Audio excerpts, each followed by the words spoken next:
السلام علیکم ورحمۃ اللہ تعالی وبرکاتہ۔ بسم اللہ الرحمن الرحیم۔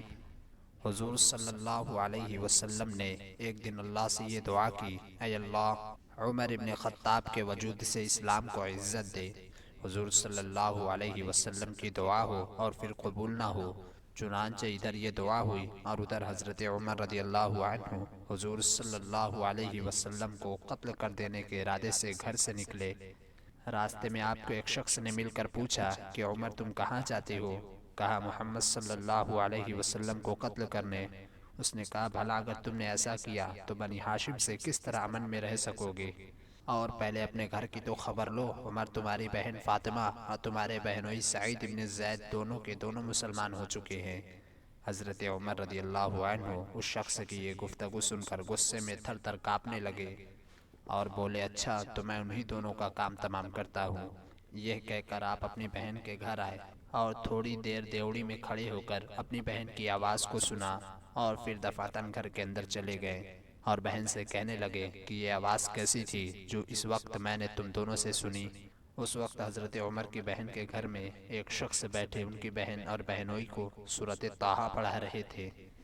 انہوں نے جو ہی حضرت عمر کی آہٹ پائی فوراً مکان کے گوشے میں چھپ گئے۔ جب حضرت عمر نے غضب کے لہجے میں یہ الفاظ کہے تو آپ کے بہنوئی سعید کہنے لگے، عمر، بھلا اگر ہم حق پر ہو تو بھی آپ ہمیں برا سمجھیں گے۔ اس بات پر حضرت عمر کو اور زیادہ غصہ آیا اور آپ نے اپنے بہنوئی کو بڑے زور سے دھکا دیا اور دو چار زور سے گھوسے بھی مار دیے۔ آپ کی بہن فاطمہ اپنے شوہر کی یہ کیفیت دیکھ کر بڑی بے تابی سے اٹھی اور بھائی کو خاوند سے علیحدہ کیا، مگر حضرت عمر نے انہیں بھی مار کر اپنے دل کا خوب غبار نکالا، یہاں تک کہ ان کا چہرہ لہو لہان ہو گیا۔ جب حضرت عمر ان دونوں سے علیحدہ ہوئے تو بہن سے کہا، لاؤ مجھے وہ صحیفہ تو دکھاؤ جسے تم پڑھ رہی تھی۔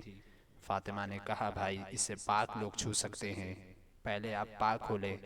حضرت عمر اٹھے اور بہن کی ہدایت کے مطابق وضو کیا اور وضو کر کے صحیفے کو ہاتھ میں لیا۔ اس میں لکھا تھا، طٰہٰ ما انزلنا علیک القرآن لتشقیٰ الا تذکرۃ لمن یخشیٰ۔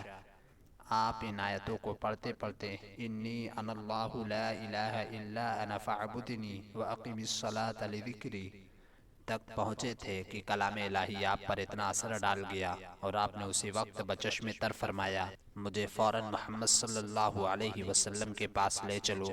حضرت عمر کی گفتگو سن کر ان صحابی کو جو آپ کے بہن بہنوئی کو تعلیم دے رہے تھے اطمینان ہوا اور اندر سے نکل کر کہا، عمر تمہیں بشارت ہو کہ آپ صلی اللہ علیہ وسلم یوں دعا کرتے تھے، الہی عمر ابن خطاب کے وجود سے اسلام کو عزت دے۔ اس کے بعد حضرت عمر رضی اللہ عنہ حضور صلی اللہ علیہ وسلم کے حضور حاضر ہونے کو چلے۔ دروازے پر دیکھتے ہیں کہ حضرت حمزہ اور چند آدمی کھڑے ہیں۔ ان لوگوں نے حضرت عمر کو دیکھا تو ڈر گئے اور حضرت عمر کی دہشت ان پر طاری ہو گئی۔ حضرت حمزہ نے کہا، خدا تعالیٰ اگر حضرت عمر کے ساتھ بھلائی کرنا چاہتا ہے تو اسے اسلام کی ہدایت کرے گا، اور اگر خدا نے اس کے علاوہ کوئی دوسری بات چاہی ہے تو عمر کو قتل کر ڈالنا ہم پر کوئی مشکل نہیں ہے۔ نبی کریم صلی اللہ علیہ وسلم کو حضرت عمر کے آنے کی خبر پہنچی تو آپ باہر تشریف لائے اور ان کے کپڑے کو پکڑ کر فرمایا، عمر کیا تم ابھی بھی باز نہ آؤ گے؟ پھر آپ نے وہی دعا مانگی اور فرمایا، الہی عمر ابن خطاب کے وجود سے اسلام کو عزت دے۔ جو ہی حضرت کی زبان سے یہ کلمات نکلے، حضرت عمر بے ساختہ پکار اٹھے، اشہد ان لا الہ الا اللہ واشہد انک رسول اللہ صلی اللہ علیہ وسلم۔ حضرت عمر رضی اللہ عنہ کا اعلان حق سنتے ہی موجودہ مسلمانوں نے ایسی زور سے اللہ اکبر کا نعرہ بلند کیا کہ تمام مسجد والوں نے سن لیا۔ سارے صحابہ اکرام علیہم الرضوان بہت بڑی شان اور بڑے بڑے رتبے کے مالک ہیں، مگر حضرت عمر رضی اللہ عنہ کی یہ ایک امتیازی شان ہے کہ حضور صلی اللہ علیہ وسلم نے حضرت عمر کو اللہ سے مانگ کر لیا ہے، اور ظاہر ہے کہ جو چیز خواہش و تمنا سے حاصل کی جائے وہ بڑی عزیز اور محبوب ہوتی ہے۔